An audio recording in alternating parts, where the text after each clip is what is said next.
तत्व किससे मिलकर बने होते हैं? अणु से। अणु किससे मिलकर बने होते हैं? परमाणु से। जो अणु होता है वो किसी तत्व का छोटा कण होता है और जो परमाणु होता है वो सबसे छोटा होता है। ये एग्जाम्पल हमने आपको बताया गेहूँ वाला। गेहूँ के दाना के आप 4 टुकड़े करो, क्या हो जाएगा? अणु हो जाएगा।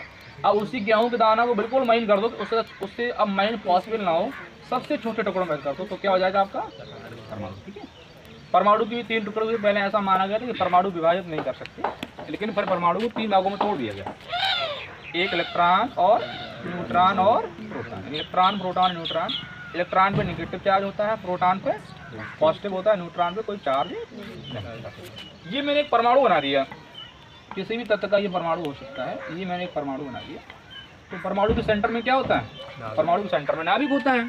अच्छा, नाभिक में रहता कौन कौन है? नाभिक में रहते हैं न्यूट्रॉन और प्रोटॉन। जब नाभिक में न्यूट्रॉन और प्रोटॉन रहेंगे तो ये होता है टोटल आवेश नेगेटिव की पॉजिटिव? पॉजिटिव होगा। तो प्रोटॉन में पॉजिटिव, न्यूट्रॉन पे 0, तो टोटल आवेश कितना होगा? जो नाभिक होता है वो आपका धन आवेशित होगा। कैसा होता है? धन आवेशित। ठीक है। और जो बाहर की कक्षाएं होती हैं, इन कक्षाओं में कौन घूमता रहता है भाई? इन कक्षाओं में इलेक्ट्रॉन घूमते रहते हैं। अब एक हमने नियम बताया था आपको, कूलॉम्स लॉ। कूलॉम्स लॉ में हमने एक आपको बात समझाई थी, बहुत इंपॉर्टेंट बात है। कूलॉम्स लॉ हमने एक बात समझाई थी, F = K, बोलो भाई, Q1 Q2 अपॉन R²। यहाँ से रिलेशन निकाला था, एक संबंध निकाला था। वो संबंध ये था, जो F था वो किसके समानुपाती था? दूरी के वर्ग के। यानी कि डिस्टेंस कम होगी तो आकर्षण प्रतिकर्षण बल जो भी होगा वो कैसा होगा? ज़्यादा होगा।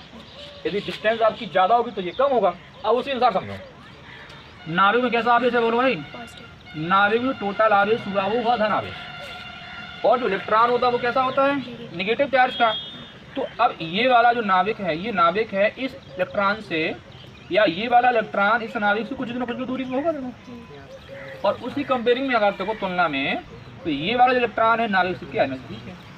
वो सही बात है। तो जो इलेक्ट्रॉन नाभिक के नज़दीक होगा, उस पर बल कैसा लगेगा? बोलो। उस पर बल लगेगा प्रबल। बोलो क्यों प्रबल लगेगा भाई? कूलॉम के नियम के मैंने बताया, ये डिस्टेंस आपकी कम होगी तो फोर्स क्या होगा? चलो देखिए भाई, जो इलेक्ट्रॉन नाभिक के नज़दीक है उस पर बल होगा प्रबल, यानी कि स्ट्रॉन्ग फोर्स होगा। इसको कक्षा से नहीं हटाया जा सकता है। और जो इलेक्ट्रॉन नाभिक की सबसे बाहरी वाली कक्षा में होगा, मान लो एक कक्षा और होती, मान लो ये सबसे बाहरी है तो ये दूर हो गया। देखो जब दूर है तो फोर्स कैसा होगा? क्षीण होगा, क्योंकि दूरी बढ़ जाने से फोर्स क्या हो जाता है? कम हो जाता है। तो फिर आपका जो फोर्स होगा वो क्षीण होगा, यानी कि वीक होगा। थोड़ा और समझो भाई, इस इलेक्ट्रॉन को यदि हटाना चाहो तो क्या लगेगा? इलेक्ट्रॉन अपनी कक्षा छोड़ेगा? बिल्कुल नहीं छोड़ेगा। क्यों? ये वाला इलेक्ट्रॉन नाभिक के नज़दीक है, यानी कि उसमें जो बल लगेगा वो स्ट्रॉन्ग होगा, बहुत मजबूती से नाभिक पकड़े रहेगा। और जो इलेक्ट्रॉन नाभिक की सबसे बाहरी वाली कक्षा में होता है उस पर बल कैसा होता है? क्षीण होता है। इस इलेक्ट्रॉन को तो कक्षा से हटाया जा सकता है। जो सबसे बाहरी कक्षा के इलेक्ट्रॉन होते हैं उन्हें बोलते हैं संयोजी इलेक्ट्रॉन। क्या बोलते हैं बच्चों? उन्हें बोलते हैं हम लोग संयोजी इलेक्ट्रॉन। और जो इलेक्ट्रॉन नाभिक के बिल्कुल नज़दीक होते हैं, एकदम प्रबल बल से बंधे रहते हैं, उन्हें हम लोग बोलते हैं बद्ध इलेक्ट्रॉन, यानी कि क्लोज्ड इलेक्ट्रॉन। क्या बोलते हैं? और सुनो भाई, अगर हमें इलेक्ट्रॉन हटाना हो, यदि इस परमाणु को थोड़ी सी एनर्जी दे दें, इस परमाणु को थोड़ी सी ऊर्जा दे दें, यानी कमरे के ताप पर मान लो थोड़ी, किसके बच्चों? कमरे के ताप पर, तो सबसे बाहरी वाली कक्षा को जो इलेक्ट्रॉन होते हैं, वो तापमान कितना होता है कमरे का? कमरे का तापमान वो 27 डिग्री सेल्सियस। यदि कमरे के ताप पे परमाणु रखा है तो क्या सबसे बाहरी वाली कक्षा का इलेक्ट्रॉन अलग हो सकता है? हो सकता है। यदि थोड़ी सी ऊर्जा दे दो या कमरे के ताप पर, जो सबसे बाहरी कक्षा का इलेक्ट्रॉन होता है वो आसानी से अपनी कक्षा छोड़ देता है, क्योंकि उसमें लगने वाला फोर्स होता है वो कैसा होता है? क्षीण, यानी कि दुर्बल। जो कक्षा छोड़ देता है अपनी, उसी इलेक्ट्रॉन का नाम होता है, जानते हो क्या होता है? उसी इलेक्ट्रॉन का नाम होता है फ्री इलेक्ट्रॉन, यानी कि इसको हिंदी में कहें तो क्या बोलेंगे? मुक्त इलेक्ट्रॉन। क्या बोलेंगे इसको? और सारी कहानी किसकी है? मुक्त इलेक्ट्रॉन की। एक पॉइंट समझ लो, जो फ्री इलेक्ट्रॉन होते हैं वो किसका काम करते हैं भाई? वो काम करते हैं चार्ज कैरी का, यानी कि जो फ्री इलेक्ट्रॉन होते हैं वो आवेश वाहक होते हैं। क्या होते हैं बच्चों? आवेश वाहक। कोई तत्व है या कोई धातु है, अगर उसमें फ्री इलेक्ट्रॉन ज़्यादा होंगे तो विद्युत की अच्छी चालक होगी, कोई धातु है उसमें फ्री इलेक्ट्रॉन कम होंगे तो विद्युत कम चालक होगी। 3 हम आपको पॉइंट दे बताना है आपको। सिल्वर पहले क्या लिख दिया, दूसरे नंबर पे क्या है कॉपर, तीसरे नंबर पे क्या लिख दिया मैंने एल्यूमिनियम, चौथे पे क्या लिख दिया हमने लोहा लिख दिया।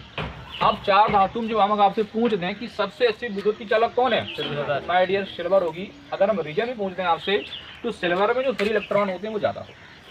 कॉपर भी एक ऊष्मा की अच्छी चालक है लेकिन सिल्वर की तुलना में क्या है कम है। एल्यूमिनियम भी ऊष्मा की अच्छी चालक है लेकिन सिल्वर की तुलना में क्या है कम। बस वजह क्या है कि सिल्वर में जो नंबर ऑफ फ्री इलेक्ट्रॉन है वो क्या है। तो ये पॉइंट समझ में आया कि जो फ्री इलेक्ट्रॉन होते हैं वो किसका काम करते हैं, चार्ज कैरी काम करते हैं। उन्हीं की बदौलत धातुओं में आवेश का प्रवाह होता है। जब आवेश का प्रवाह होता है तो धारा बहती है, ठीक है ना। और जिसमें नंबर ऑफ फ्री इलेक्ट्रॉन ज़्यादा होंगे, जिसमें नंबर ऑफ फ्री इलेक्ट्रॉन ज़्यादा होंगे वो तत्व या धातु या जो भी समझ लो वो उतनी ही अच्छी ऊष्मा की चालक होगी। कहानी यहाँ तक क्लियर भाई। देखिए जैसे मान के लो ये कोई धातु है, कोई धातु मान लो है, ठीक है। ये धातु एक तार है, तो तार है, तार किससे मिलकर करवाना होगा, अणुओं से। अणु किससे मिलकर करवाने होंगे, परमाणु से। परमाणु होंगे तो क्या होंगे, इलेक्ट्रॉन भी होगा और प्रोटॉन भी होगा और न्यूट्रॉन। जब इलेक्ट्रॉन प्रोटॉन न्यूट्रॉन होंगे तो फिर फ्री इलेक्ट्रॉन भी होंगे। तो मैंने बताया था कि धातु है उसमें जे मैंने मुख्य इलेक्ट्रॉन मान लिए, जे फ्री इलेक्ट्रॉन मान लिए, जे फ्री इलेक्ट्रॉन हो गए। अब शेष जगह बची उसमें क्या होंगे, जो शेष जगह होती है उसमें होते हैं धनायन। क्या होते हैं, धनायन। इनकी स्थितियाँ फिक्स होती हैं। जे धनायन गति नहीं करते हैं बल्कि कंपन करते हैं अपने स्थान पर। चलते कौन है भाई, चलते कौन है, मुक्त इलेक्ट्रॉन चलते हैं। इलेक्ट्रॉन क्या करते हैं, आवेश वाहक यानी कि चार्ज कैरी का काम करते हैं। अगर एक स्थान से दूसरे स्थान पर चार्ज ले जाना तो कौन करेंगे, फ्री इलेक्ट्रॉन। और जगह और भी होती है, उन जगह में क्या होते हैं, धनायन। जो धनायन चलते नहीं बल्कि वाइब्रेशन करते हैं, ऐसे ऐसे अपनी जगह पर